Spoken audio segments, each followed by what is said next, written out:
I could go to any show and go help Kathy and Scott or Russ, whatever, as long as I had over a 3.5 grade point average. Like when you say go back and tell a story, like it's funny how like the connection is always the horse, right? Like every step of the way that we have, it's our horses.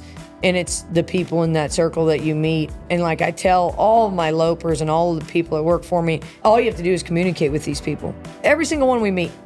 If you will ask them and talk to them, you can make a living. When I do my job and I tell the people what I think of them, and then they're like, oh, really? Because that horse means a lot to us. And it was always hard for me to understand that, and I think I probably would understand that way better now, you know? I don't know. I don't know why I was supposed to have him, but I was supposed to have him for sure that year.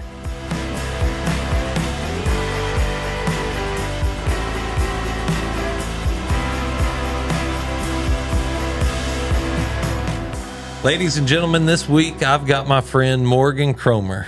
She's won over $6 million, I believe now. Yep. And still living in California, but we see her in Texas a lot. Morgan, thank you for coming in. You bet. Yeah, I just popped in on you. Didn't even know I was coming. I love that. Love that. Bringing cool guitar. Yep. Quarantining him, getting ready to breed over in Australia. Yep. Ship some semen over there. And Kody actually sprung this all the way on me, and I didn't even have a cowboy hat, which feels awkward.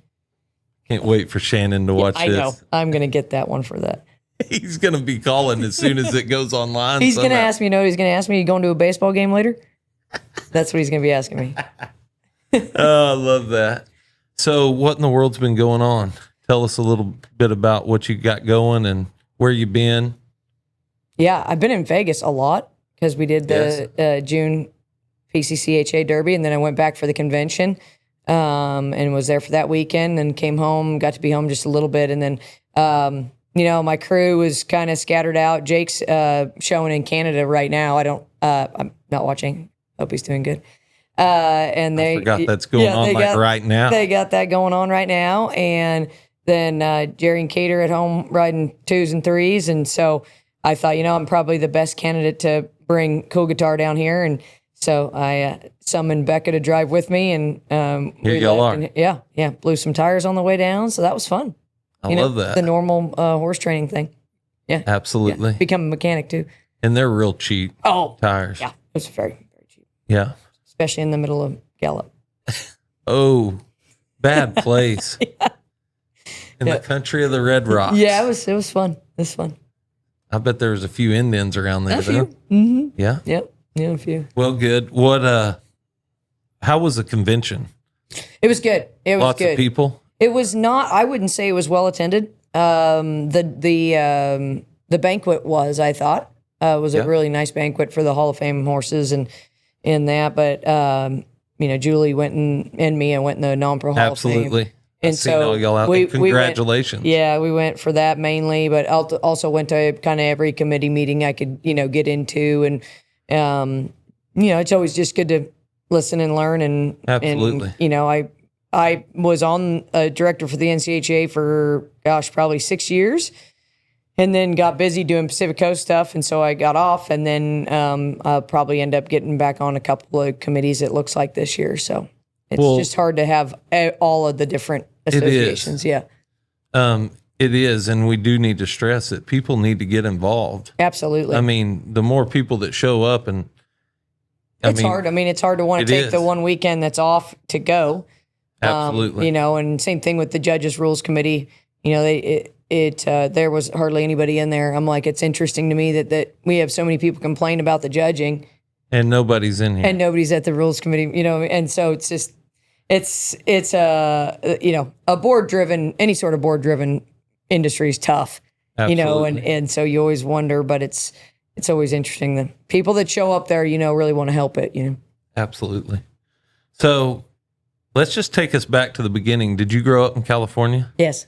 You did. Where were you born at? Right there? I was born in LA County. And my brother and I both right there. And my dad was a mechanic, tractor mechanic and welder by trade. He was from Texas.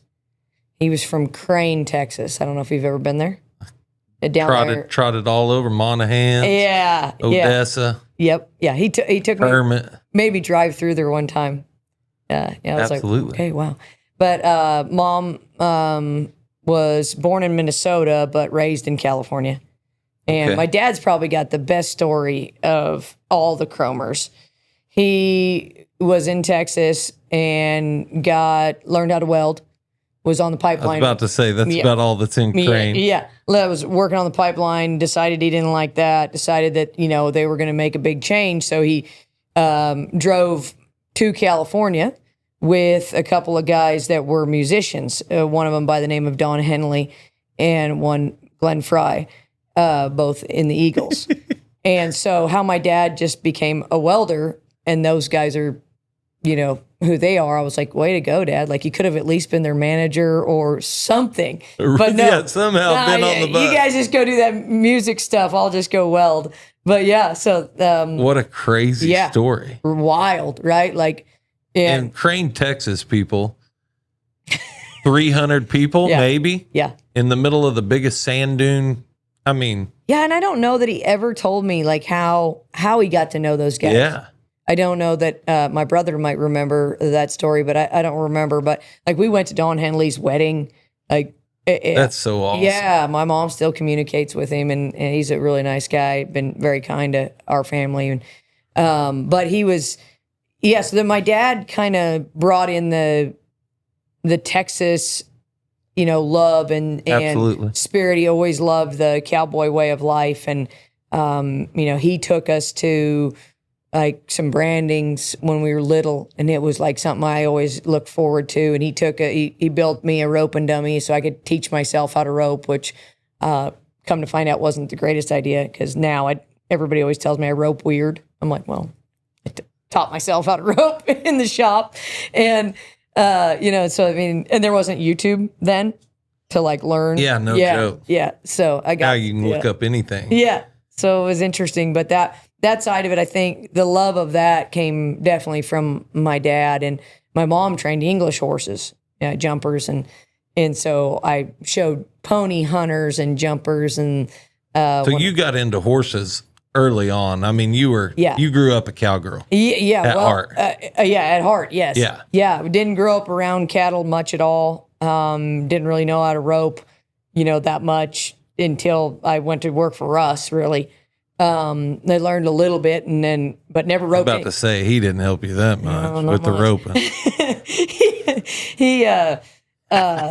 I don't think I ever roped one outside until I went to work for Russ. Like, I was 17 when I was, really? I never, really knew much about it, but I did love it. And I love the, obviously the horses, and I remember my brother would always make fun of me, but we'd go out. We lived in a town north of LA, in Acton in Agua Dulce. It's a small area where it's real deserty. So there wasn't very many cattle, but we could go ride from our house and go forever. So set the scenario. Y'all live like on the edge where you can go off. Yeah. So my dad almost worked in LA almost every day. Okay. He'd drive. So y'all were close to the city. Yeah. He'd get up at 4 a.m. every day and drive take off his big welding truck down there so that we didn't have to live in town. He didn't want us to live in town. And Mom and Dad, they wanted to have horses, and absolutely, and so we got to live out there, and but yeah, it was probably, I mean, most of the time he drove probably 40 miles, 50 miles a morning, just so so we didn't have to live there. And but like in school and stuff, like we played a lot of those teams down there and playing soccer and stuff. Y'all were in the city. Yeah. You grew up around some things. Soccer player. Yeah, soccer player. 14 years. Wow. Yeah. Varsity, 4 years. So right now you're probably into watching the games, or no? Yeah. I like to follow them. I don't really get to watch much, but I do have an app. I follow them all on my phone and all that. But yeah, right. It's that was what I loved. I loved playing soccer when I was little and riding. That's all we did. But out there we had really good ponies and horses, and we were like pretty much just set free. I mean, now I look at it, I'm like, I think I was 10. I had like a pack of coyotes came down and jumped on one of my dogs that I had with me, and I was on this big rope horse, and and run him up there, and I, so I think I'm in a Western, right? I'm pretty much like, this is the coolest thing, right? But I'm afraid they're going to kill my dog. So he's pawing him. He jumps up there and paws him. I save the dog. I get her out. I take her. My dad says, well, we can't take her to the vet, but you can doctor on her. So she's fine. And, but I did talk him into letting me carry a gun then. That was my goal. So then I had my gun. Big deal. And then it was like, it was revenge. It was like, I should have just got one of the red sash and gone on coyote hunting, and so then I got him to where I could shoot on him, and my brother and I we were slayers on them coyotes and rattlesnakes. Yeah, so y'all were in the desert. We thought we were pretty cowboy. Absolutely, yeah. That's awesome. It. Yeah, times have changed now, huh? Oh, that's what I look back and I'm like, man, I wouldn't give one of these kids a gun and be like, okay, yeah, go ride your pony and see if you can shoot on it. Now I tell my crew the other day, I grabbed a gun. There was a coyote, and I grabbed a gun. And I was on Sally from the Valley. Reagan's horse. They were like watching me run across the yard into their open pen and up, and they're like, are you going to shoot on him? I'm like, you can shoot on all of them once. Yeah, exactly. Right? That first time, you're good. Get that camera out. Yeah, it might be like Monty. Yeah. Yeah, this horse don't buck. No, I don't buck. But yeah, no, it's that Starbucks got him in trouble. Yeah, that coffee will get you. Yeah, but no, it's that was a great way to grow up. I mean, looking back, like I always wanted to be somewhere different, or when you're absolutely, I think, but wanted to see new country. Yeah. And I rode, got to show my first cutting horse when I was 11. I had some really, really good friends that still live right there in Acton, Carlos and Kathy Fandino. They had horses with Scott Weiss, originally with Russ, and they were very influential in Russ's early years. He would tell you the same thing. It like family to him and to me, and wonderful, wonderful people. And so they let me show my first. And he Acorn Checks. He was a Dox Oak. And he had Lindy's brand on him, and so I thought that was that was the deal. You were in heaven. Yeah. That's amazing. So, where would that have been? You just a local little club cutting? Yeah, right there. There was a little club cutting, and then we used to have some cuttings down there in like Sand Canyon. Phil Benedum worked out of there when I was a kid. I'd go down there and ride with him. Tom Dvorak was still out there in Moore Park. Terry Clifford was out there. There was a lot of those guys right in that area, and Scott, Russ was right around there, and then Scott was real close enough to where I could go help him and work for him, and I worked for Scott when I was 12. Oh wow! So you were hooked. Yeah. I was like, I'm doing this, Mom. Not. And so you finished high school. Yep. Right through there. Yep, that was part of the deal. Like I could go to any show and go help Kathy and Scott or Russ, whatever, as long as I had over a 3.5 grade point average. And so most of the time I was pretty good about it, but the rest of the time I would just talk my brother into helping me. Hey, you don't mind? Yeah, he was a year ahead of me in school, and like he's probably at least 100 times smarter than me. So it was, that was the best big brother to have. Absolutely. Yeah. So that's cool. So you were on the road. So obviously no college after that. You went right to training horses. Yeah. And I had a little bit of an opportunity to play soccer in college. Like there was a coach that was really good to me, and he took, a little extra time and was like, hey, I could, get you in. And I really disliked school. Absolutely. I didn't fit in. I really, really disliked it.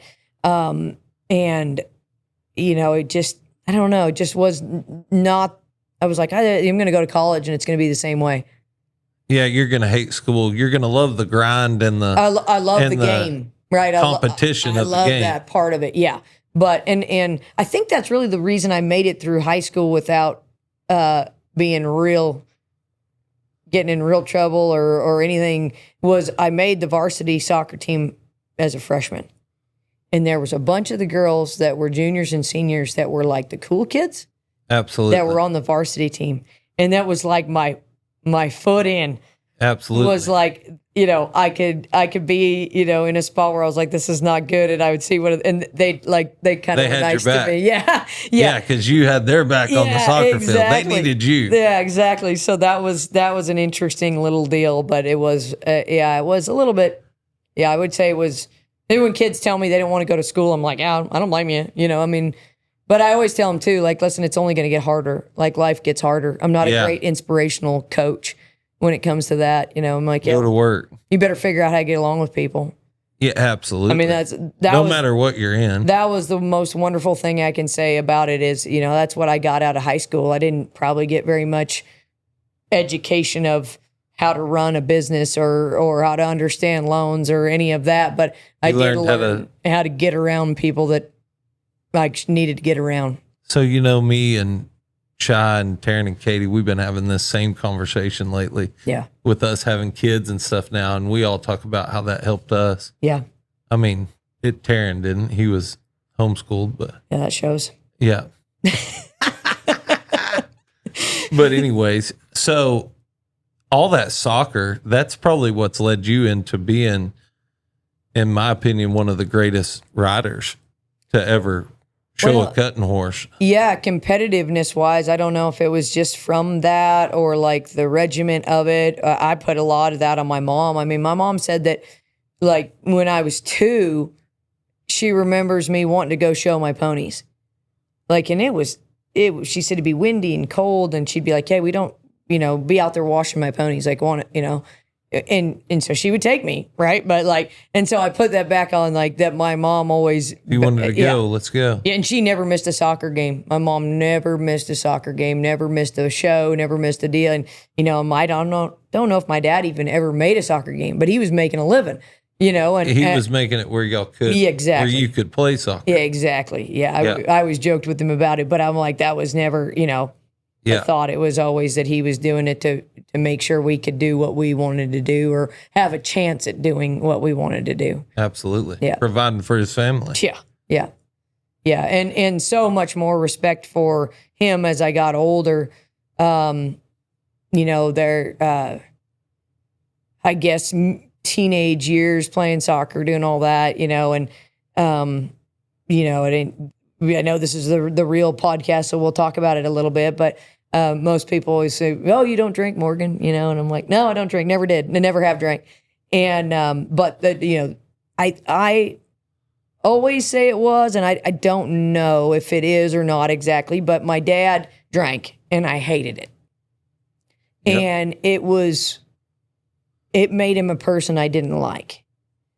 And so that, you got to see it visually change him. So, and I see people that see it and they do it anyway. It's like they follow it, right? Like everybody's like, oh, well, her dad was an alcoholic. Well, yeah, so was mine, right? But I just decided that's not a good look, right? Like that's not. I see what that does right? to you.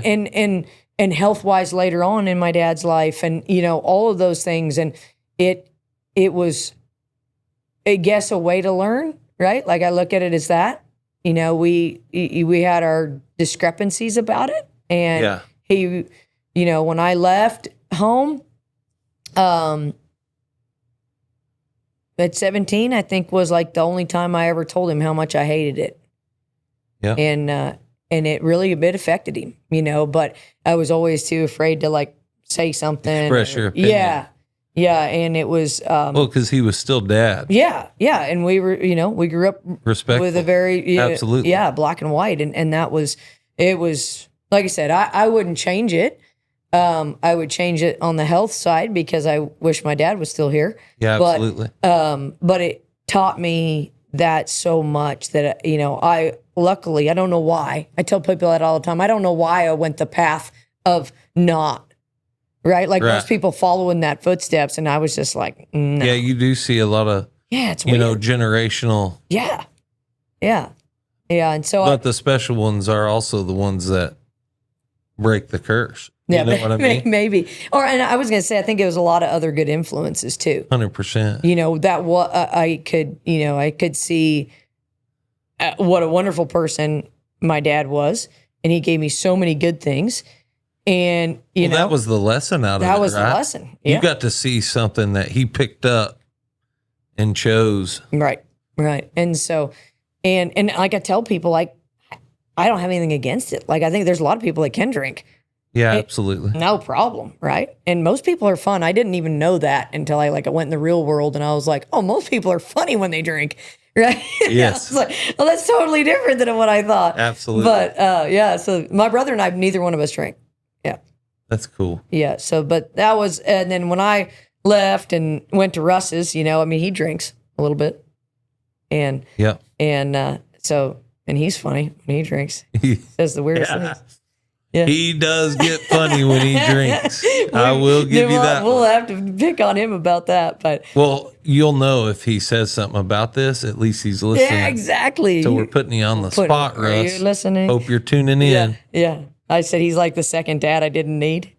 That's Russ. I tell you what, they've helped me out a ton too. Yeah. I wouldn't be where I'm at today without Russ and Janet and I showed up Brandon. at Russ's and I had. We'll go back. First time I ever met Russ, I was 11, 10, I think maybe 9 or 10. And he showed up. He was renting a place down there real close to my parents. And he had a flatbed for Dodge and a toolbox on it and had like a stack of border collies. And he, you know, get out and he had his high top boots on. And I was thinking, this is the coolest guy I've ever met. Yeah. Right? Like I was like, yeah, this guy. I want to be that guy. Really? That guy is awesome, you know? And he was so broke. I mean, he was like at the stage of like, you know, just barely getting by, and you know, he paid me to like watch some puppies for him, or I mean, it was the dogs like, ate good. Yeah. Now I look back at that time, and I was like, I thought you were really cool then, right? Yeah. And he's like, oh man, I was just trying to live, and make it, and but it's like so that you always remember that you're. Yeah. You might not be the same every time when someone looks at you. You might think you're not very cool, but you are to some kid that. Oh, absolutely. So yeah, so just kind of grew a relationship with them, and gosh, I was, probably I got a picture I saw the other day of me holding Brandon when he's 6 months old, and I was about to say you've been in his life, been around there forever, and so when I moved to Russ and Janet's, I didn't own a pickup. I had $200.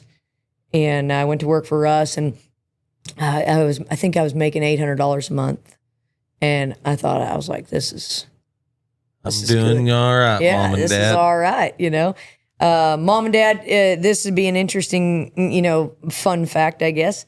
But one thing, my mom and dad never owned a piece of land, property, never had a loan, never had a credit card. So, which was a wonderful way to grow up. Like you didn't have the money. You didn't get it. You didn't buy it. Yeah. And, but it was like kind of crippling to go into society, especially like to build a business. Yes. Like they couldn't co-sign for me. You know what I mean? Like I didn't even know I needed a credit card. Right. Like I was like, oh, I guess, Janet was like, oh, you can get a cell phone. I couldn't even get a cell phone. Right. Because I couldn't get, like at that time. No credit, nothing. Nothing. I didn't exist. It'd be kind of cool to go back to that. But yeah, that was an interesting point of like talking about learning about business at all. March 3rd through the 13th, we've got the Cattleman's Cutting coming to you in Graham, Texas. Now brought to you by some of our own, R.L. Chartier and Clay Johnson. With purses that have grown largely, some doubled, you don't want to miss this cutting with all kinds of brand new prizes and great atmosphere brought to you. Make sure March 3rd through the 13th, Cattleman's Cutting. So it started right there with Russ and Janet and being in the midst of their business. Yeah. And a key factor to their business grow. Yep. Because, I mean, obviously you run unbelievable outfit, your crew down to... I mean, all of them, even the customers. I love your customers. Well, and I attribute that to asking people for help, putting the right person in charge of it. Like, I am like the first one to be like, hey, I don't know what the heck this means. Like, can you help me? Right? Like, you're in charge of this. Yeah. Oh, and even from day one, like, I don't know. I've just never been like afraid to ask and afraid to find the next person that I can learn from. I can take that from and learn how to, how to do some real estate stuff or do whatever it takes. But I thought so I was at Russ's for 6.5 years. But it was the best thing I ever did, was stay Absolutely. there and be committed to one program. I'll tell that to young kids, like, stick it out, do it and just stay with it. You'll find yourself. Yeah. Yeah. Oh yeah. And you'll figure out, and then just the loyalty of that got me so far with customers and with, just the respect of people. And even Russ, when I left, or, the day I left and I had 3 horses. Well, the next week, Scott Weiss showed up with 32-year-olds to start, like, people respected the fact that I hung in there and it was, all of that was such a, a good move. And I mostly was just because I was loyal and they were family and they believed in you. Right. They had seen the work you had put in and the commitment and vice and versa. the loyalty. Yeah. Yeah. And I think it was like the second week I worked for Russ, he left to come to the summer cutting, or maybe it was the Super Six. No, it must have been the summer cut. So I graduated, moved up there, was there a week or two, and he came to the summer cut. And so he left and he said, okay, well, there's that and there's that. And, good luck. And I mean, it was like, that was it, pretty much. And I was like, okay. And I remember, Thanks, Coach. Yeah, I get a phone call and it's 3:30 in the morning in California and the house phone rings. So I answer it and it's the CHP. And they said, you have cattle on the highway. And California Highway Patrol. You have cattle on the highway, and you have a cattle on 154 and 101, which is a long way from the house. And I'm like, I don't think those would have been, like, we don't have anything. Well, there's this. Now I'm like, I'll be right there. So I called Russ because he was here and it was 5:30. And I said, hey, here's what's going on. He said, well, go down there and check it out. Well, the first thing I come to is this guy that had hit 2. Oh, no. He'd hit 2 cattle and he had a broken arm from the airbag in the car. Like, it was bad. Oh, no. Well, he was not a legal citizen. And he was like, can I go? He wanted to leave. And I was like, absolutely. Go ahead. You can leave. Bye. Yeah. Just go on. Good luck. And I'll say a prayer for you. Remind you that I'm 17 years old. I'm scared. Like, Absolutely. I've never been and I've never really ranched. Right? Like, I just show up there and, like I told you, I never roped one outside. Like, I'm just like, I don't know. Now all of a sudden, and I don't know it's in the middle of the morning. I don't know any better. So anyway, long story short, we had 88 head at black heifers. And they tracked a lion to them that back there in Russ's pens and knocked over 3 fences, got to the highway. And when we turned in the last 22 on 101 North going, it was 13 miles from the facility. That's how far those cattle had traveled. That night. They had gone all the way down the the little highway there on by Russ's and then turned onto the freeway. And got on the whole group of them got on the freeway. Well, they were in the center medians.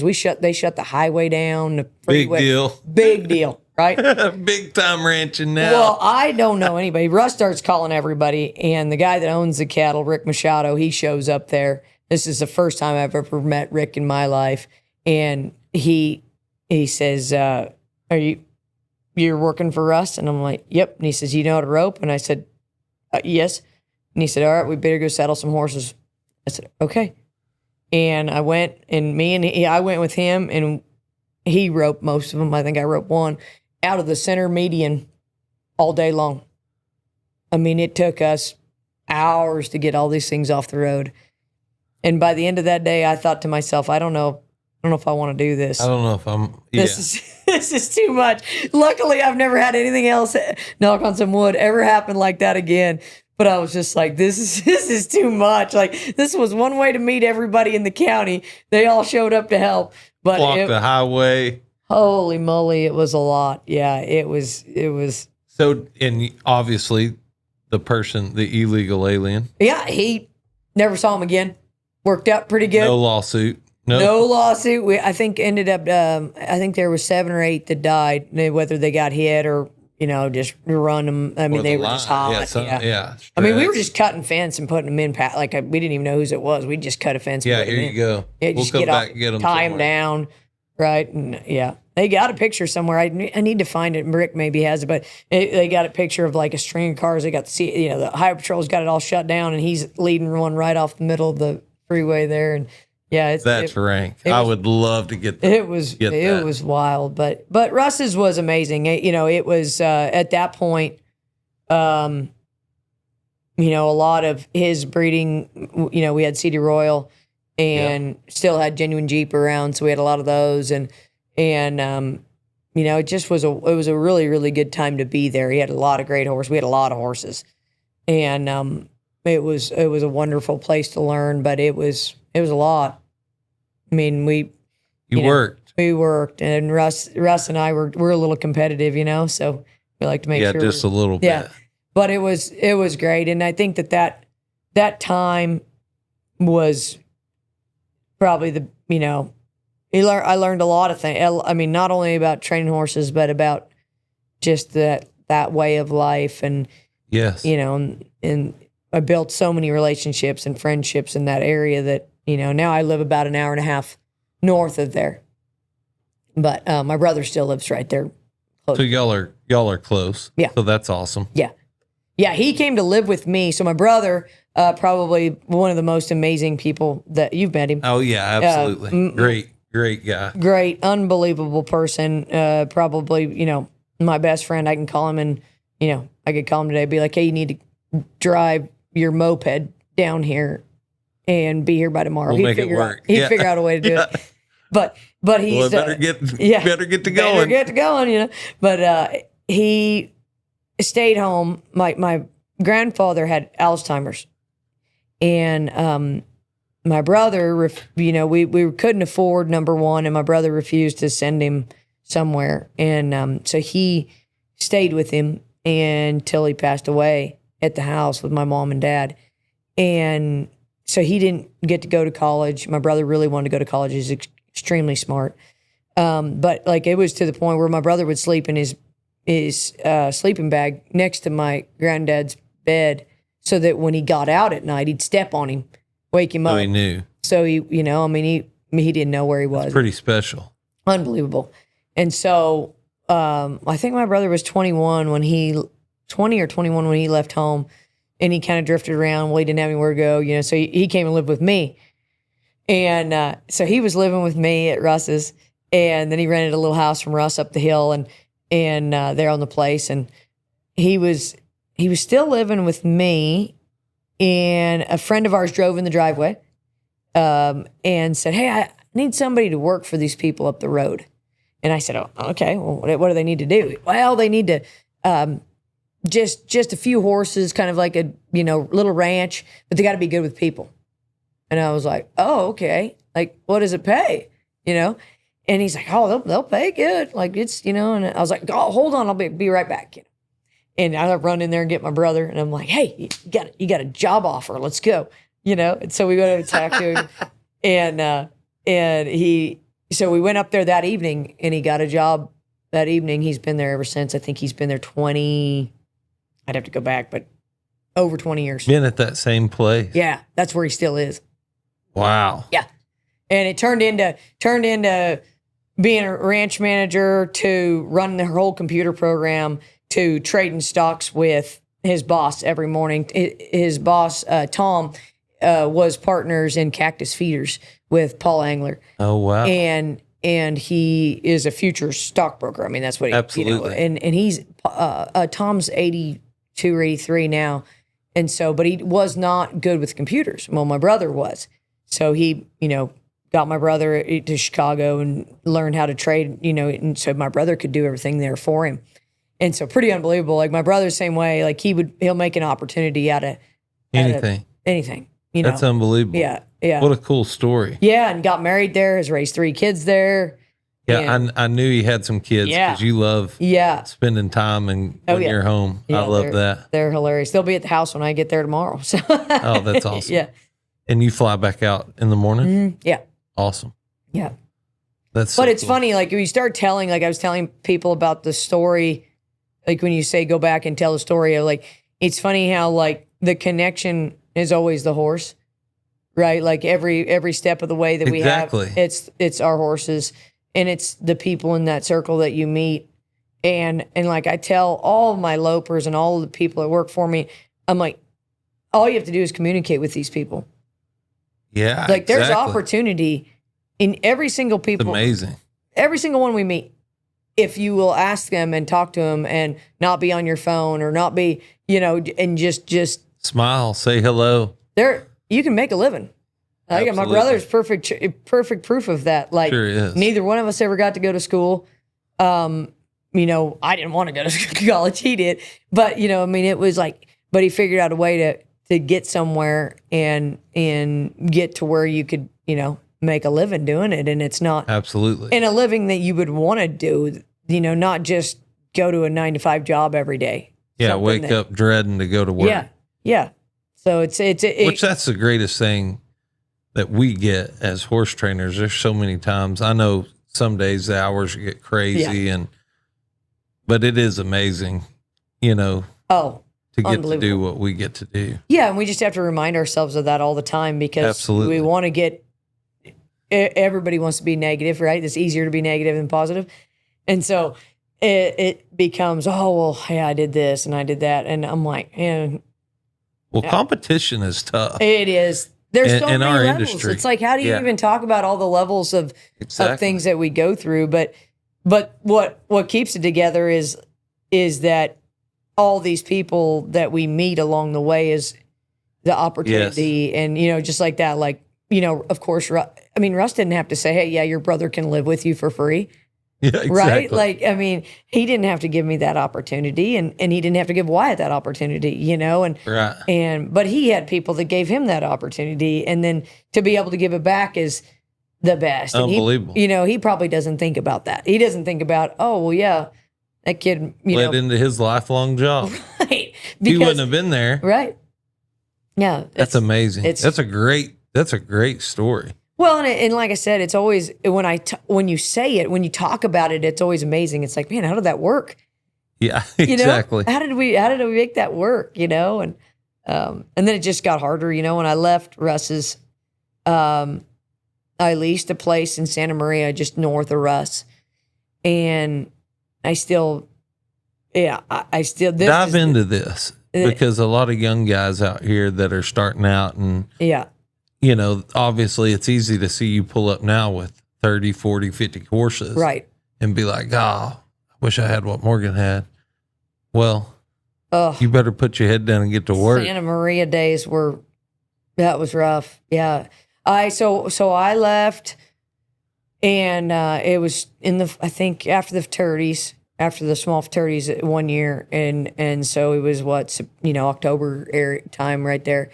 And I had this place set up. A good friend of mine, Dallas Osborne, it was his mom's place, and they were so kind. Like they, I always say they were down the other day. I said that without them, I wouldn't have ever been able to make a living because they just charged me per horse that was there, and they let me plug my trailer in because I couldn't afford to rent the house until I got enough horses to where I could rent the house, and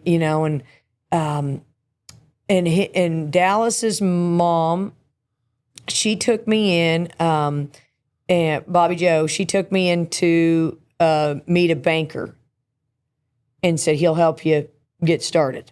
Because I couldn't get a loan, just like I was telling you. You didn't have nothing. I didn't have any history, any credit, anything.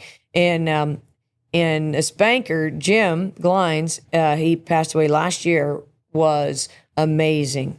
And he had given, you'll like this one, he had given Les Vogt a loan to buy King Fritz for $50,000 when he was a young man in the 70s.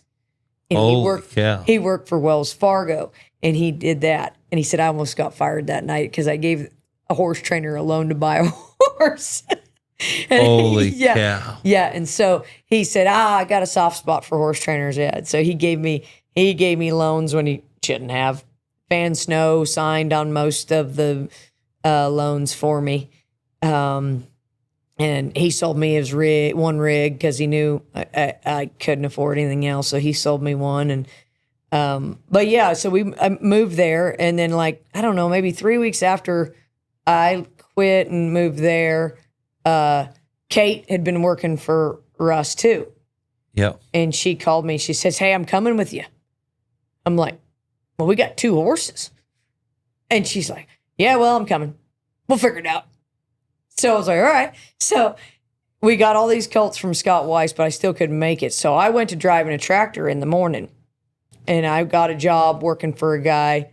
Ralph Lawston was his name, and he hired me. I worked from 6 to 3, and I showed up the first day, and it was just a lot of older guys that were these equipment drivers, and they see me pull up, and they're like, "Oh no, here we go," And yeah, a girl, And so anyway, but I think I worked for them for 2 months there on that job, and all I did was they had scrapers, and they'd bring the dirt in, and I had a big Challenger tractor with a disc, and I mixed it up. That was all I did. He's like, "You can do that." Like, that seems like something I can do. Right? Yeah. And so I made so much money doing that compared to what I was making riding horses. And so I did that in the mornings, and then I'd go back and we'd build on the place. And then by January 1, Scott started showing up with those colts. Well, I hung in there a little bit, and then I had to, then I went to riding colts, and we were good. But like, I wouldn't have been able to build or even get the 10-stall barn built that we built without driving rig. Driving the tractor. Yeah. So, yeah, you did that totally to supplement. Yeah. Where you wanted to be. Yeah. Yeah. And that's pretty cool. And then Kate and I, we lived in this little living quarters that I had, and I always say it was very efficient because it had the toilet in the shower. Remember those? Yes, absolutely. Yeah, that was great. We should bring that design back, Cowboy Trailer Sales. Yeah. Gonna be a big shower for me. Yeah, but so we lived in there, and we had our kitchen set up in the hay barn, and we lived off. Yeah, like your skillet. Oh yeah, stuff. Yeah, whatever we could make until we could afford to rent the house. And Jake would come. He was still in high school, but he could drive. He'd come and help us in the afternoons. And wow, yeah. And this is all still. How long ago was that? That was 20 years ago.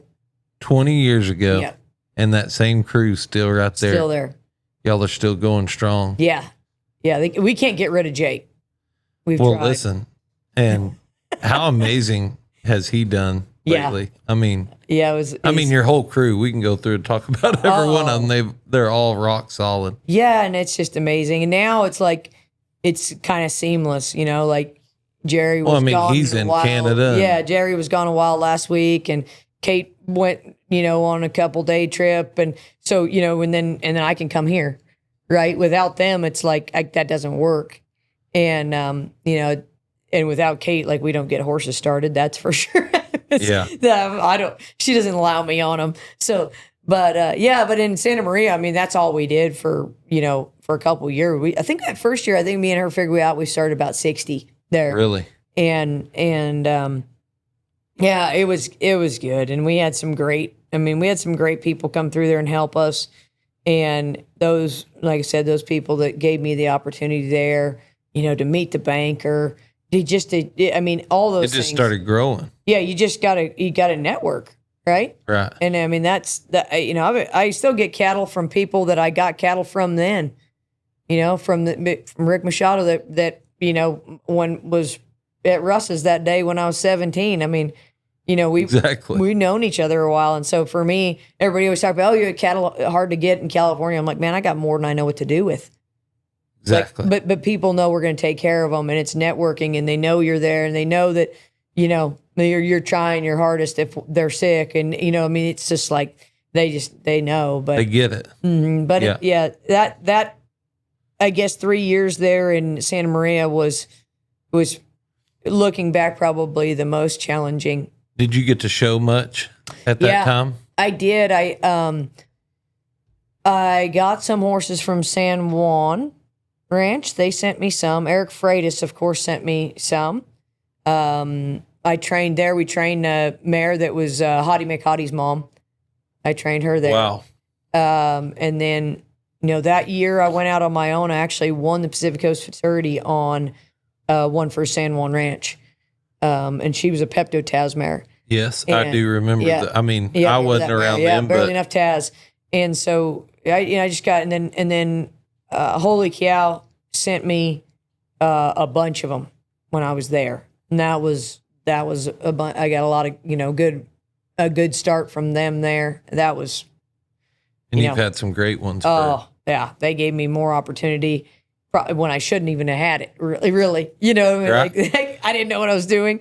And, but that was a really, really tough time. And then I think, one of the talking about the big things that make a difference in your career was when I was there, Todd Bergen called me, and he had a mare that he owned that he wanted me to show. And I thought, well, that's crazy. Like, Todd Bergen wants me to show one, right? Like that was so meaningful to me when he did that, sent that mare, brought that mare down to me and drove in that place. And he was probably like, oh my gosh, to draw and like gave me that opportunity. And that mare taught me a lot. Really? Yeah. And that was a Smooth Automate. And so that was a Smooth as a Cat mare that, since had the dual ray mare that Kody Rock owns now. Absolutely. And so, I mean, the stages of those, that you get are very influential. Yeah, very influential to me. And so, all of those steps, along with just a ton of other wonderful customers. I think have I led was to this. Riding for Judy Siebel even when I was at Russ's. Troy Boutonnet, he's had horses with me since there. Karen Brody. I mean, it's crazy. The people that you retain are really special people because they've seen it when it's not very good. Right. That's for sure. Yeah, they've seen the greats and the lows. Yeah, they've seen it all. And the help, like I said. I mean, you talk about your friends, Kate and Jake, how do we, I can't. Yeah, they're family. No, yeah. Absolutely. Yeah. That's amazing. And now, let's talk a little bit about some other stuff you're involved in. Obviously, Cool Guitar, that's going great. You've been breeding him. Yep.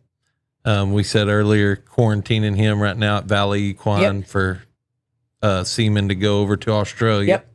So that's exciting. Very cool. Very cool. Yeah, absolutely. Yeah. So what's that been like as a trainer that's won over 6 million, right? And to get a stud that you and your family, you and your brother, right, are partners on that horse. What if feeding less could actually do more for your horse? Renew Gold delivers high-quality fats, omega fatty acids, and concentrated nutrition in a low feeding rate formula that often starts at just 1 pound per day.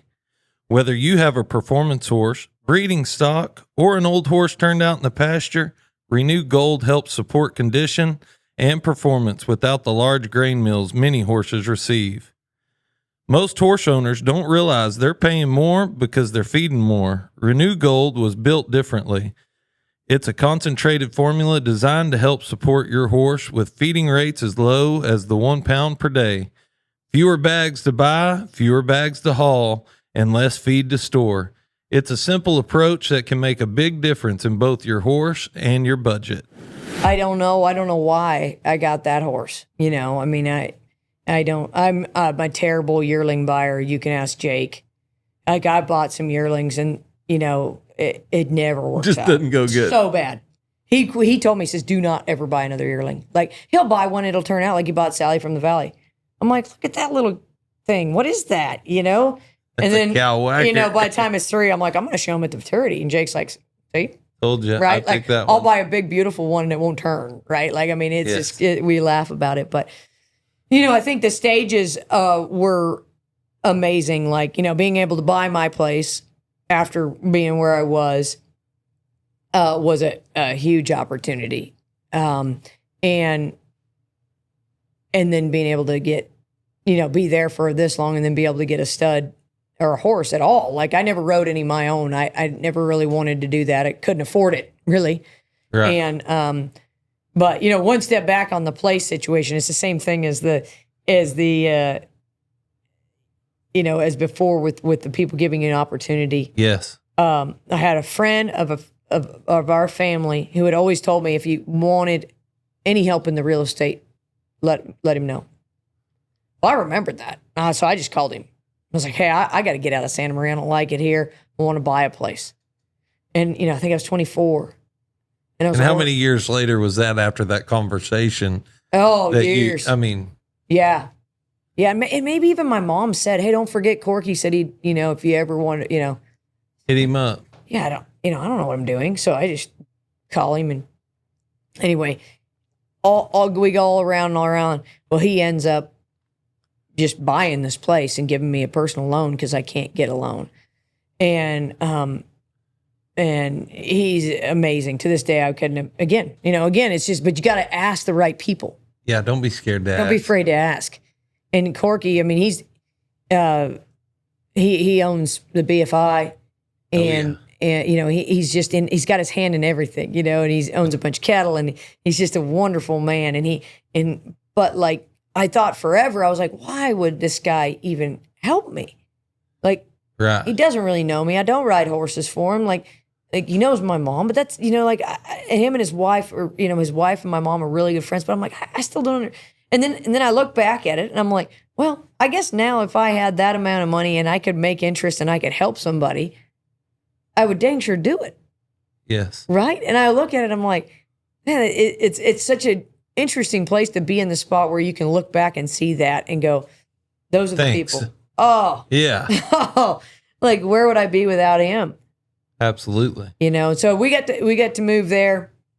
And I don't know if you've never been to my place. No, it's in Pass Road. It's a beautiful area. Waiting on the invitation. Yeah, well, anytime. It's so wonderful. I think it's the best area in California. If you're going to live in California, it's right. It's. Well, I get to see it on Snapchat. I feel like if I got there, I would know exactly where to go. Right. Yeah. You'd know what gate to open and absolutely which pasture to gather. But which dog to get. Yeah. There was that. That's one. all I need. It's that little guy. Yeah. Get the fresh one. Yeah. But getting that place was such a game changer, and then trying to build it, and getting to build a covered pen. I built a covered pen after I won the Super Stakes on Made of Metal. Again, every stage of it is like a horse that helped you along the way. And you just keep building up. And then that horse, right, that helps you along the way. And my first career fraternity wins, no pleasing this chick when I worked for Russ. That was the first one that helped me, and that was Eric Freitas's. And then Eric helped me, and I worked out at Eric's place for a while I was building that place in Santa Maria. And it's just, Yeah. And then you think about through him, then I got to be friends with Justin Wright. Yesterday afternoon, I went out to Justin's new place. He called me, he's like, "Hey, you got to come by and see my new place." So I drove out there to see it, and so it's like, just, again, it's like everybody that you meet is going to have a purpose in your life. Yes. And I think you make it good if you see it right, Absolutely. You see it as a good thing, and you see it, and well, accept somebody trying to help you. No, yeah. Sometimes in the cowboy world, in our industry, yeah, you can be a little too proud sometimes, and yes, there's a lot of help. There's a lot of people that want to see you do good. Absolutely. And people always think that it's them against the world or whatever. And I've never, that's not the way I've chose to look at it, I guess. And it's, like I said, it's easy, but to be more negative, and a lot of times I get that way, and you put all the stress things on, and, but it's, that gets to be a lot. I mean, we've talked about that with a lot of our friends, and, Shannon being one of the big ones. I met Shannon when I was 10, and he was out there, and, same thing. It's like, that's a person I've known since then that I could always call and go there. You can always rely on. Yep. And but so moving forward on the place, got to build that. My mom and dad got to move there, which was a big thing and a huge thing for my brother and I had talked about. Like, if we ever got an opportunity to buy land, buy something, that we were going to do it, and so we always joke around. I tell them, well, you're the one that's going to have the grandkids and I'll have the place. right? Yeah, exactly.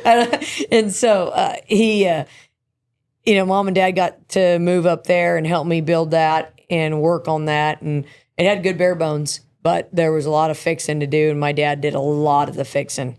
And he did. So how cool was that for you to get to spend that time? Oh, yeah. Then with him. Yeah. And like, all the stuff around there still, like we always like, oh, well, Walter built that. We're not going to get that taken down. I mean, the load and shoot. Leave that. You should see the load and shoot he built me. I mean, it's like the stoutest load and shoot you've ever seen, Absolutely. And God knows how much concrete's underneath there. But it's, that was, again, I look back and such a wonderful thing to be able to give your parents, Absolutely. somewhere to be. And Mom's still there, lives there, and takes care of all of us. Yes. And so the story with Gibson, with Cool Guitar, started out that I traded for him because Donna Flanagan, who raised him, had a 3-year-old. And she was like, man, I just don't know if I can go all the way through the end of the year with this 3-year-old. And she was a really nice 3-year-old, really nice. And once in a blue moon out of Gibson's mother. And I said, what do you got? Well, let's trade. Let's trade something. And she said, well, all I got's that yearling Stevie colt, and I'm like, oh, well, I'll take him if he x-rays clean. So I don't ever see him. He x-rays clean. She brings him back. And I had given her a cat gelding to turn out with him because it was a little cat gelding that I couldn't turn back on that much. So she's like, yeah, you got some? So she brings me that one back too. So then I get 2 back. I'm like, great. Great. Now I got more horses to feed. But I didn't see him when she dropped him off and put him in a pen. And Jake calls me. He says, hey, is this yearling that you traded for? And I said, yeah. And he said, oh my gosh, this horse is beautiful. And I was like, really? See, I just need to not look at him. Because that's how I'm become a good yearling buyer. Just don't look at him, right? And so I get there and I go in the pen and I look at him. I'm like, hey, he's really pretty colt. And I pull the papers out of the bag she had left there and it says Cool Guitar. And I was like, he's got a great name. I'm thinking, well, this is all working out for me, Yeah, and, like, hey, I'm already in on this. Doing good. And so I called my dad. He was up at the shop. I could see him sitting up there. And he says, what are you doing? And I said, oh, I'm looking at this new colt. And he said, oh, what is it? And I said, oh, I traded for this one. And I said, what's the coolest guitar? And he said, a Gibson. And I said, okay. That's what we're going to do. Call him a Gibson. Yeah, I said, well, his name's Gibson then. And he said, okay. And so from that day, I kid you not, like my dad loved that horse. And my dad didn't care. I mean, he didn't come down to the barn. He'd ask me, how was Gibson? How was he when you worked him? And it was funny, I look back and I think my brother said, hey, you bought a horse. I want in. Thinking, why? Like my brother never wanted a horse. He didn't even want to ride. Really, he's good, but he didn't really want to ride, And so I was like, yeah, you can buy half of him from me for what I traded for him. I'm thinking, yeah, sure. He's like, okay, and then we'll sell him in the 2-year-old sale. I'm like, perfect. Let's do it, So we get to his 2-year-old year, and Kate starts him. Kate says, hey, this is a really, really good horse. Like that was the first day. The only time she's ever called me about one. And she starts 40 a year. Yeah. And she said, this horse is smart. She loved him. And so she rode him, and then I started riding him, and Dad would ask, how's Gibson? They loved that I owned one. I'm like, at this point, I'm like, yeah, he's a nice horse, Anyway, so we get to, my brother is the deadline guy. August 1st or August 15th, whatever the deadline. Western Blood Stocks. Yeah. Here we go. What are we doing here, Let's get this paperwork in. He printed it out, this and that. I said, I don't know why. I said, I think this is one of the best horses, if not the most complete best horse I've ever trained. I said, I don't think I want to sell him. And he's like, well, I got money in him. And I'm like, okay, well, yeah, I just don't. And he's like, all right, yeah, well, if you think he's that good, let's keep him, And he said, but I got to get some of my money back. And so we'll be completely honest here, right, on this podcast. He had given me $25,000 for half of him, right? Yeah. And I'm like, okay, well, I'll tell you what, I'll give you $25,000 back for the quarter. And he's like, okay. So now to this day, he only owns a quarter of him, which really irritates him. Right? Absolutely. Yeah, it gets my brother. He wants that other. he wants that half. You want that quarterback? Yeah. So inflation's gonna really get you on this. It really feels like I out traded him on that one, and but so y'all decided to keep him right there. Yeah, we decided to keep him. I called Phil Rapp and I asked Phil about like how do I do this? Like, do I sell him to some customers? Do I? And Phil was so awesome. He said, "Hey, Morgan, this is the only time you've ever called me and asked me about anything like this." And he said, you've done your customers very, very right. And he said, you always have. He said, if you own one, because I told him, I said, I just feel like it's wrong if I own the best one. Yeah, and then don't at least offer it to him. Right. Hey. And he said, he's like, he said, I think your customers are all going to be good with it because you've been so loyal to them, and and if it's something that not going to affect. Yeah, them. he said I wouldn't. He said no, I wouldn't sell them. And I'm like, and so then it's kind of like I thought, well, Todd Bergen thinks I can train a horse. I can.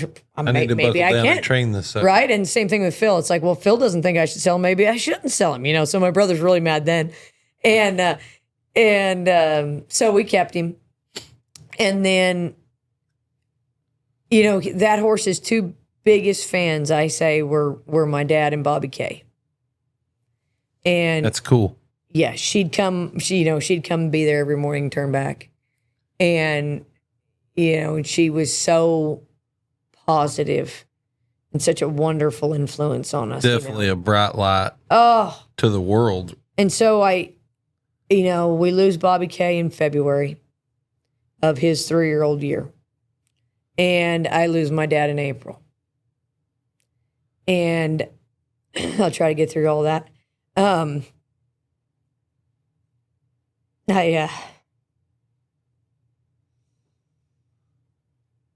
just felt like that horse was what I looked forward to.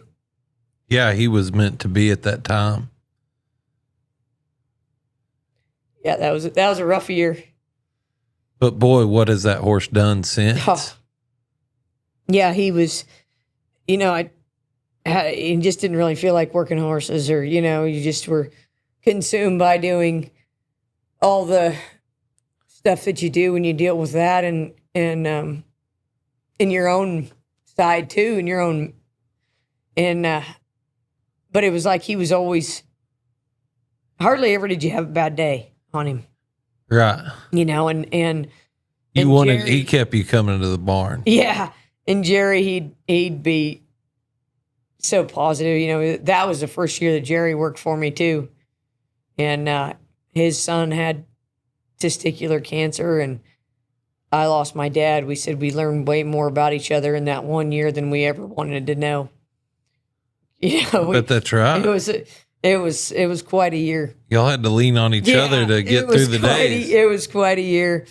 And, but he'd work him if I wasn't there, and he said he didn't very much, but he did. But that I think that was why it was so special to me to have to still have him. Absolutely. And people can,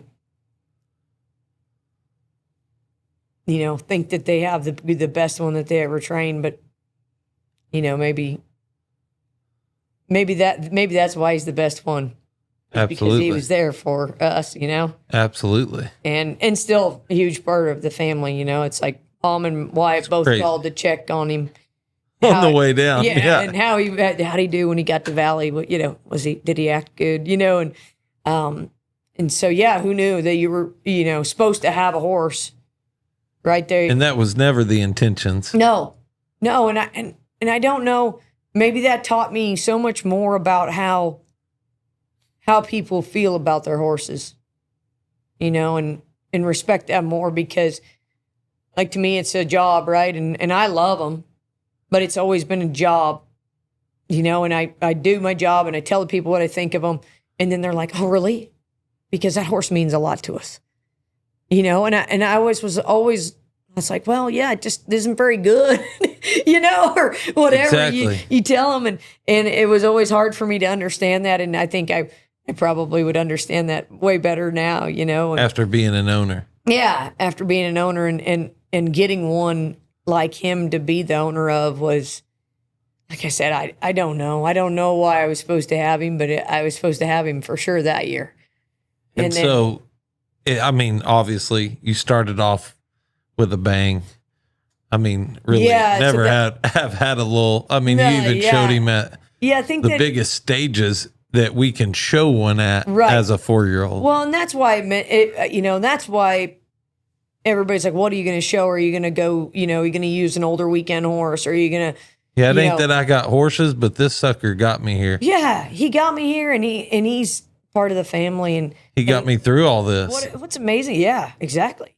And what amazing was none of the customers even batted an eye at you doing that.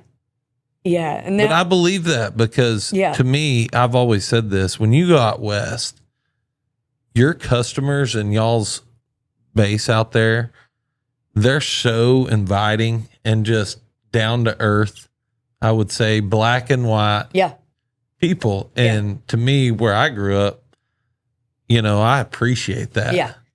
Yeah. And I've got a great set of customers, as you know, and most of them, all of them are my friends, which makes that difficult, right? Yes, absolutely. It's a very tough fine line, right? That's the other side of our business. We could talk another 3 hours about business sides and how hard that is. But with Gibson, it's been such a wonderful thing, so that year was just that toughness. And then to get to the futurity, and I don't know if he got, it was sore the day before the first round. I do remember. Yeah, and then was still good, and it was cellulitis.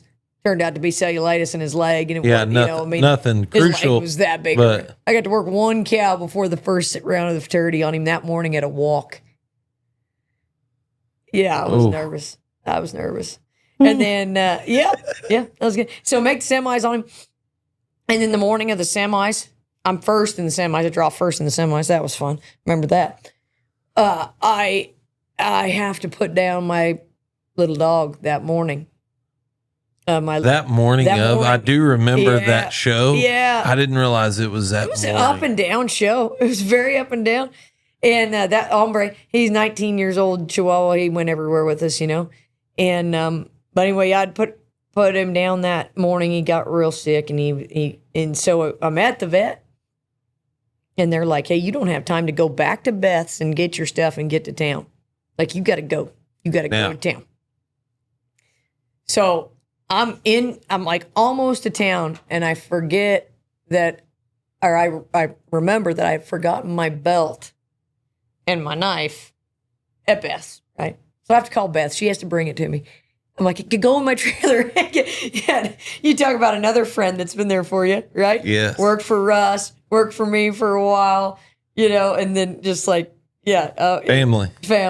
And so everybody was invested in Gibson, right? Like them, he had stayed there at their ranch the whole 30, and then to make the finals and end up as good as I did on him. Wyatt and the whole family was there, and I told Wyatt, I said, if there's any owner, like the owner's party, I didn't even know there's an owner's party, right? Owner's party. Wyatt did everything. He said, this ain't happening again. He's like, I know we're not going to own another fraternity file. It's we're like, taking all this in. We're calling it. He says, I'm going to every single one. He got the pin. He got it all, and he had Judy Siebel. I'd made the finals on one of Judy's and him that year. And so he had Judy with him everywhere. But yeah, it was that's what made him so special to us. And I guess that was a long story about what made him special, but that's why we kept him. I want to dig a little deeper here. With all those hurdles thrown at you, I mean, that's a lot of big hurdles and mountains to climb while you're trying to show a horse. Oh.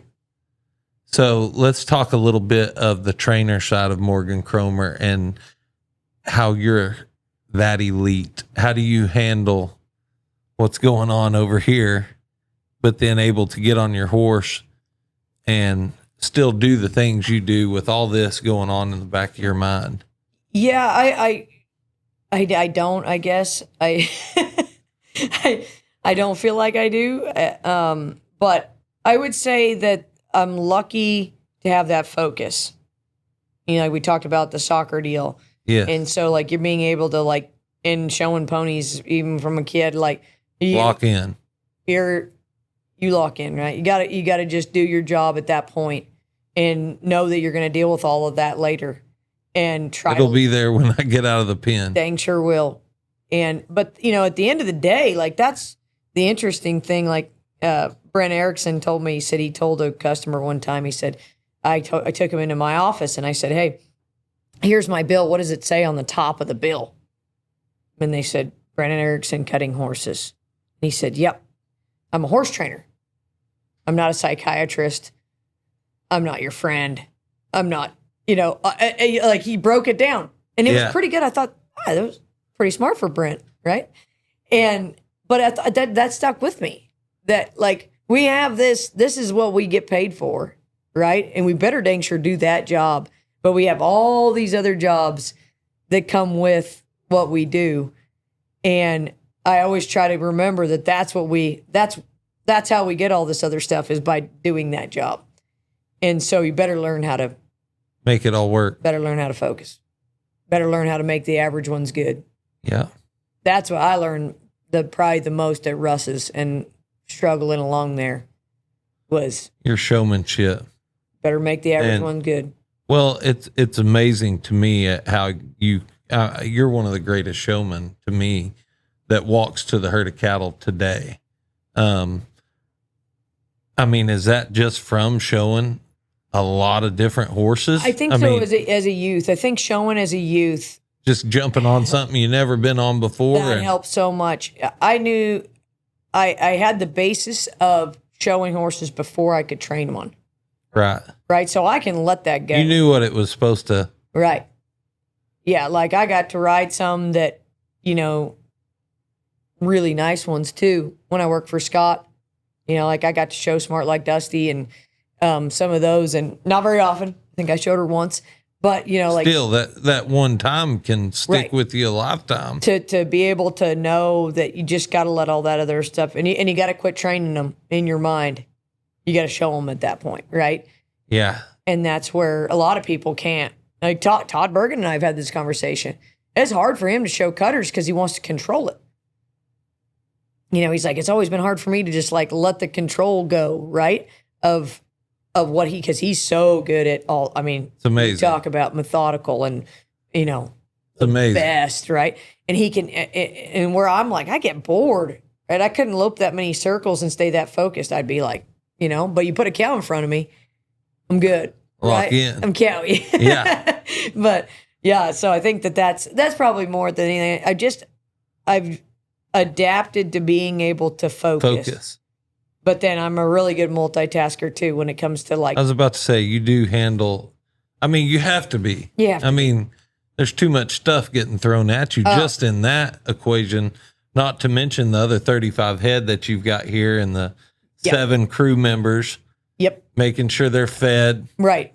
Trucks got diesel. Right. And they're getting along. Yeah. Because we're going to have to hear about their drama. Jake, pull them together. Hope you had fun in Banff yesterday. In Banff. It wasn't 108 there. No, it wasn't. No. But yeah, no. I bet the view was a little better. The side of it, the unpretty side of the horse training is... Well, it's just real life. Oh, it's so much. It can be a lot on a person. It's so much. The calls that you got a horse that's sore. And you put a lot of time and effort into it, and then... Oh, it's or you don't like one that they raised. Like those are the hardest ones, right? You know, and it's always, but yeah, there's just 100 different jobs that go with it. Like I was saying, you got to be able to change tires on the side of the road while you're horse trading, and you know, absolutely working on the sale with you guys, and you know, I mean, it's which that is coming up. Yeah, it's fast. It's coming fast. Absolutely. For people that don't know. Morgan, along with us, we put on, and Julie and everybody there at Cascades, we put on the Range Select sale. Yep. Morgan, let's dive into that a little bit and talk a little bit about that. Yeah, well, one of the biggest things that, we used to have some really good sales out there in the West. Right. Going all the way back to, when they used to have the Oxbow sale out there. And then Pacific Coast had some great sales out there. Yeah, they were big deals. Oh, yeah. Yeah, and we learned so much from Lindy when we talked about that last year with her. It was unbelievable. Like the history I had no idea. Right. I had no idea that all of that history. But we feel like there was a lack of places to sell horses on the West Coast, and given there's so much more done online now, but with the Cascades range, we just thought it'd be a great place to like bring back a horse sale. And it's been wonderful. And it really has. Yeah. Yeah. It's a little bit different I think it's different than the other online sales because we have live preview. We try to be, more involved in picking them, making sure we have nice ones. It's not the quantity, it's quality. You really have done me and the guys were talking the other day. We love coming out there because the quality really has, and you've done nothing but make it better every year. Yeah. Last year, there's some super nice 2-year-olds that were sold out of there. Yeah. And yearlings. There were some great yearlings. Yes. And even some show horses that have gone on to do great. Well, and it was funny yesterday when we were talking about the, beginning at incentive for those horses to come back to Cascades. Yeah, let's talk a little bit about that. Yeah, we're going to put an incentive together for horses that are bought out of the Cascades range select sale. If they come back and show at the Cascades Futurity, there'll be an incentive in the open Futurity. But I was trying to figure it out, and I bought 3 out of there last year, and they're all going to Fort Worth. It's a good problem, right? It's a great problem to have. That's how it's absolutely very, very good problem. So I think that's what we want. We want horses that go through quality there and they keep coming back, and you see them here, and I've even had a few guys from out here ask about, hey, is this horse quality enough for us to drive to Oregon and put through that 2-year-old sale? And I'm like, absolutely. Yeah. I mean, it's a great place to demonstrate your 2-year-old. Yeah. I mean, honestly, in a live setting, it was every year has gone outstanding. Yeah. And it's fun. It's a blast. The people, I was amazed with the people that came and sat in the stands for it, and I think that's just going to grow. Well, and that comes a lot from like the hospitality on Julie's side. We're able to do it because she gives us the venue and just the opportunity to be able to do it with. And she runs such an amazing wonderful event. If you've never watched Oregon or gone, or you're on the fence about going, it's one of the greatest shows you will ever go to. Yeah. Hospitality is. I mean, we can't even talk about it because we won't do it justice. No. Right? Yeah. It is a wonderful cutting, and we hope to make it better every year with the sale for sure. Absolutely. And I told the guys, because a lot of the guys have been asking me, hey, can we sell these 2-year-olds live? They've asked for that. Right. And I tell them, I'm like, hey, if we can get up to having 20 to 25 quality colts here, we'll do it. We'll do it. We'll have a sale. And so, so I think that's kind of my goal would be to get to a spot where we can afford to do that too. Yeah. Absolutely. Yeah. So where does Morgan Cromer go from here? What's the rest of your year mapped out? Do you have it all mapped out? Oh, yeah, it's mapped out completely. Yep. I'm going to go to next week. I'm actually going up to ranch in Las Vegas, New Mexico to work some 3-year-olds. Absolutely. Great place. Yep. And so go. Is that up the there. dead horse? Dead horse. Yep. Yep. Going to go up there and work those. And I was actually going to do that on my way to the summer cutting when I was thinking I was coming to the summer cutting. But since I'm not, I'm like, I'll just go there and hang out for a week and work 3-year-olds and then go back. But go home. I'm going to do the full fall run this year. After a few small cuttings out there, I'll do Idaho, Oregon, Vegas, Bash. Yep. Yeah. Awesome. Got my 4-year-old stud back sound and good now. Oh, that's exciting. I'm excited to go have him for the fall. So. And Singletons own him, correct? Yep. That's super cool. They're going to have to put up with me when I'm up there. I'm going to go visit them. So. I don't blame you. Yeah. I don't blame you. That's a cool ranch. Yeah. Ranch is. Unbelievable. And you talk about the same thing with that horse and that availability. It was, how that came about. Whitney was just sitting there with Grant they were on on a board meeting for a ranch rodeo, and he said, "Where should I send this yearling stud colt?" Which is, you should send him Morgan. But he's in California. So he just drove him out there, brought him out there, and dropped him off out of a half-top trailer. And here you go. There you go. Yeah. Yeah, had him. So pretty good horse too. Oh my goodness, he's one of my favorites. Oh, I can't wait to get him back going. I knew you've been itching to have him back. Yeah, I've been missing him.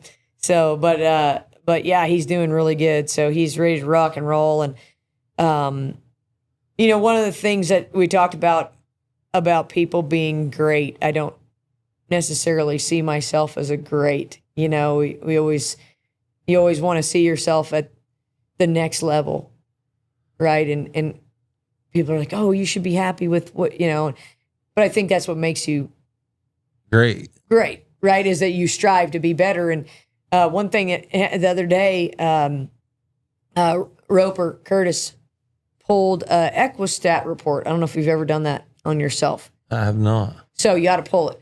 So you pull this Equistat report. He pulled it on Jake to see how many horses it took Jake to get to $1 million. And I said, "How did you get that?" He said, "I'll get." So he sent it to me of mine. And the top 10 horses on that list were horses that there was 6 out of the 10 were horses that we had started, I had showed, and completed their career. That's amazing. And then Cricket Raising Cash was on there, and Mike has now. Yeah. And then like Ginger Snaps, I got as a 3-year-old, right? She was on the top 10. And that list, it really made me proud to stop and look at that list. Absolutely. Because not one of those futurity finalists that were on there did we go buy for crazy money, $500,000. And I think I figured out that I've made the futurity finals. I should check this math, but I think it was 12 or 13 times. And all of them but the one that I caught rode for Phil Hansen, we had trained through the program. That's so pretty like cool. To me, that didn't necessarily make me feel great. Like I'm great. But that's a team win. But that means that it's working, right? Absolutely. You got a business. That's what I want people to know. If they're going to send a horse, that it's going to get a complete program. Absolutely. And them know about me. Like I will complete the job that you have asked me to do, and not tell you, "Oh, that's not good enough. Let's get another one." I'll do my dangest and be my honest opinion of it. And I was just like stunned by that list. Those numbers are awesome. Yeah. That is neat to look back on. It was really, you should do it. Mine's not going to be near as impressive. Yeah, it is though. Wait till you go back through the list and you see some of the ones you won money on. You'll be like, "Man, I won money on that one." Wait, what? Yeah. Wait, what was that horse? Yeah, but you should do it. You should do it on Taryn and Matt, and it'd be neat. Like it's pretty unreal. It's always good too because Roper came up. He said, "Hey, what horse did you win the most money on?" And I was like, "I don't know. I mean, I would like to say Cool Guitar." He's like, "Yeah, you're right. Who was number 2? And I was like, you're like trying to like go through your mind. Betcha Lou. It was Cricket. Okay, I was going to say Cricket. Betcha Lou was 3rd. And Betcha Lou, he was on there and he never won a dime as a 3-year-old. Right. I remember which is amazing to me that he's, yeah. So, but it's like those ones that you kind of go, "Wow, that was unreal that horse had won that much," or gosh, I can't remember that I won. I don't even remember that horse. What horse was that was on that list? Absolutely. And he asked me, "So what's the other Tucker?" And I said, "That's the first horse I ever want to check on." He said, "Yeah, it's right here on this list." Wow. Yeah. So it goes all. $132. Anything you ever won, it's on there. Yeah. That's cool. Shout out to Equistat. Yeah, it was awesome. That's cool. Yeah, it was like $10 or something. He pulled it off there. Yeah. Really? Yeah. So after New Mexico, obviously taking 3-year-old. Yes. Getting ready for futurity. Yep. Getting ready for the fall run. Yep. Fall run pretty much runs to the fraternity. Will you go home after the bash, or will you stay out here somewhere? I'll go home. I usually do. I got to take so many home and get regrouped. I actually looked at not when it was going to be so much closer, but then when they moved it back, that helps. Yeah, so I can go home and get stuff swapped around, and get ready, kind of refresh. Back to the grind. Yeah, back to the grind of it. Yeah, that's so awesome. So, if you could leave the world with one thing, one saying, one quote, what would Morgan Cromer say? Oh, like for the cutting part of it? Whatever you want. I just think that the only way to make it is just to be resilient. That's, no way around it. You have to be resilient. You have to take it. You have to get mentally resilient. Water on a duck's back. Yep. And then my all-time, I don't know why, in high school, I hardly ever wrote anything down. I didn't do much school, but I had a piece of paper in there where I had some quotes and I had left it in that book. And I had wrote it down, and it was still my favorite saying was, kindness is like rings on water. It spreads. That's cool. And so I wrote it down and I just it obviously kind of always follows you, just if it really, really spreads. That's the truth too. Yeah. Well, thank you so much for coming out. I can't wait to drop this. I know a lot of people are excited to hear it. I don't think I even said any bad words. Well, thank you so much, and safe travels tomorrow. Okay, thank you so much.